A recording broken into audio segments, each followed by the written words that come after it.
Bismillahirrahmanirrahim. Rabbi zidni ilma warzuqni fahma. Amin. Alhamdulillahirabbil alamin.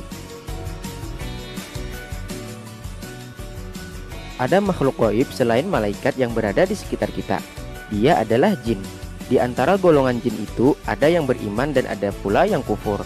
Jin yang kufur inilah yang selalu ingin menjerumuskan manusia ke jalan yang sesat.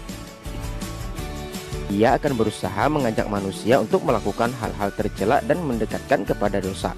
Oleh karena itu, kita jangan mudah terkena bujuk rayuannya. Kita harus membentengi diri dengan cara rajin beribadah dan semakin mendekat kepada Allah Subhanahu wa Ta'ala.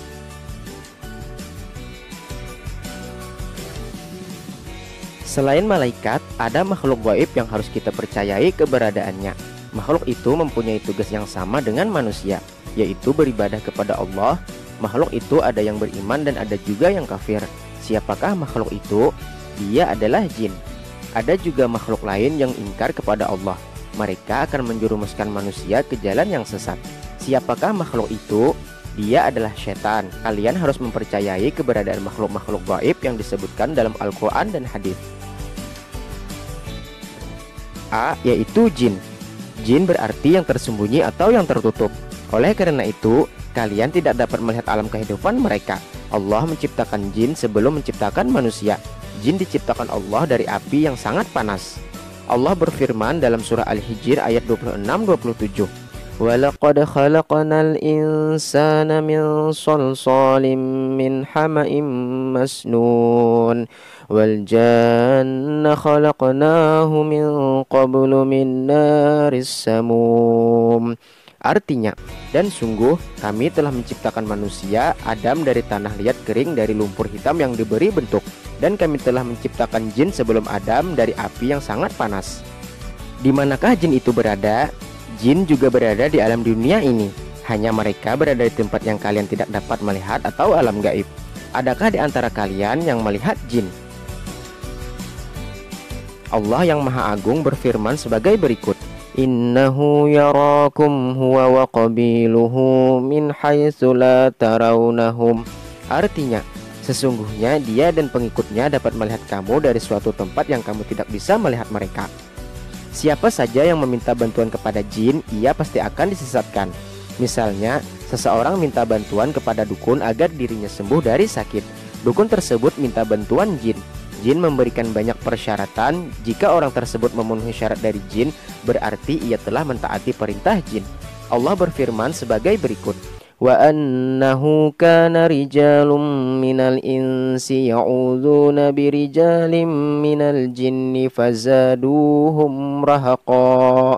Artinya, dan sesungguhnya ada beberapa orang laki-laki dari kalangan manusia yang meminta perlindungan kepada beberapa laki-laki dari jin. Tetapi mereka, jin, menjadikan mereka manusia bertambah sesat. Kemudian B, yaitu setan. Dalam bahasa Arab, setan berarti jauh.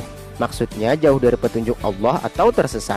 Setan adalah sifat jelek yang melekat pada setiap makhluknya. Jika perbuatan jelek sudah menjadi kebiasaan seseorang, perbuatan itu akan berubah menjadi sifat jelek. Oleh karena itu, hindarilah setiap perbuatan yang jelek. Jika seseorang mempunyai sifat jelek, ia telah menjadi setan. Setan dapat berasal dari golongan jin dan manusia. Allah berfirman sebagai berikut. وَكَذَلِكَ جَعَلْنَا لِكُلِّ نَبِيٍّ عَدُوًّا شَيَاطِينَ الْإِنسِ وَالْجِنِّ. Artinya, dan demikianlah untuk setiap nabi kami menjadikan musuh yang terdiri dari setan-setan manusia dan jin. Pada hakikatnya, tugas jin dan manusia adalah beribadah kepada Allah. Setiap gerak-geriknya senantiasa mengharap keridhaan Allah semata. Pekerjaan jin juga sama dengan manusia. Jin muslim selalu mentaati perintah Allah, sedangkan jin kafir menggoda manusia supaya ingkar kepada Allah. Setan mengajak manusia supaya berbuat jahat. Manusia yang selalu mengajak kejahatan termasuk setan dari golongan manusia.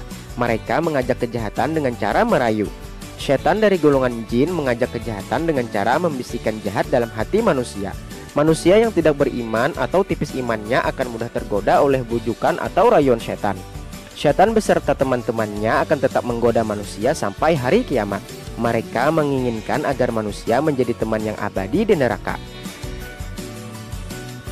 Bagaimana sikap manusia terhadap godaan setan dan bala tentaranya? Apa yang harus manusia lakukan? Kalian berdoa mohon perlindungan kepada Allah dari godaan setan. Dalam sebuah hadis, Rasulullah Shallallahu Alaihi Wasallam bersabda yang artinya, barang siapa berdoa saat keluar rumah dengan doa, dengan nama Allah, aku bertawakal kepada Allah. Tiada daya dan upaya, kecuali yang ada di sisi engkau. Maka dikatakan kepadanya, cukup sudah, engkau akan dipenuhi kebutuhanmu, akan diberi petunjuk, dilindungi dan diselamatkan dari gangguan setan.